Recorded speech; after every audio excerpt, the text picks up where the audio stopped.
సాంబార్ అంటే ఇష్టపడిన వాళ్ళు ఎంతమంది ఉంటారు? మ్యాక్సిమం అందరికీ నచ్చిద్ది కదా! సో, అదే మనం ఈరోజు చేసుకోబోతున్నాం మన ఛానల్‌లో. దానికోసమే నేను వెజిటబుల్స్ అన్నీ కట్ చేసి పెట్టుకుంటున్నాననమాట. చూడండి, మ్యాక్సిమం అన్ని వెజిటబుల్స్ వేయడానికి ట్రై చేశాను. సో, ఫస్ట్ అయితే ప్యాన్ రెడీ చేసి పెట్టుకున్నాను. ఆయిల్ వేసేసుకొని నేను కట్ చేసి పెట్టుకున్న వెజిటబుల్స్ అన్నిటిని అందులో ఒకటి తర్వాత ఒకటి వేసి, సాల్ట్ అలా కొంచెం స్టైల్‌గా వేసి, లిడ్ పెట్టేసి కొంచెం మగ్గించుకున్నాను.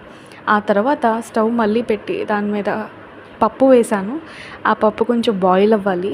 బాయిల్ అవ్వడం కోసం అలా లిడ్ పెట్టేసి వెజిటబుల్స్ కూడా కొంచెం చూసా. తర్వాత పప్పు బాయిల్ అయిపోయి కంప్లీట్‌గా కుక్ అయిపోయిన తర్వాత దాన్ని మ్యాష్ చేశాను.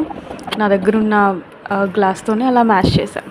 తర్వాత చింతపండు నానబెట్టుకుని దాన్ని మంచిగా క్రష్ చేసిన తర్వాత చింతపండు రసం కూడా వెజిటబుల్స్లో వేసేసి అందులో వేయాల్సిన స్పైసెస్ అన్నీ యాడ్ చేసేసాను. ఉప్పు, కారం, పసుపు, మసాలా అన్నీ వేసేసి తాలింపుకి రెడీ చేసి పెట్టుకున్నాను. తర్వాత పక్కన పెనంలో తాలింపు వేసుకొని సాంబార్కి తాలింపు అయితే వేసేసాను. లాస్ట్లో అలా కొత్తిమీర వేసా. సాంబార్లో తినడానికి ఏదో ఒకటి ఉండాలి కదా! సో, అందుకే ఈసారి ఫిష్ని మ్యారినేట్ చేసి పక్కన పెట్టుకున్నాను. ఈలోపు సాంబార్ని మంచిగా తాలింపు వేసేసాను. పొగలో చూడండి ఎలా వస్తుందో, నాకు దగ్గు కూడా వచ్చేసినాయి, చాలా తుమ్ములు వచ్చినాయి. తర్వాత వేసేసి పైన మళ్ళీ కొంచెం కొత్తిమీర యాడ్ చేసి రుచి చూసాను. చాలా టేస్ట్ అయితే బాగుంది. ఆ తర్వాత ఫిష్కి కావాల్సిన ప్యాన్ పెట్టేసి ఆయిల్ మంచిగా గ్రీస్ చేసి తర్వాత ఫిష్ అంతా పైన వేసేసి ఫ్రై చేసేసాను. అంతే ఈరోజు స్పెషల్. నచ్చింది.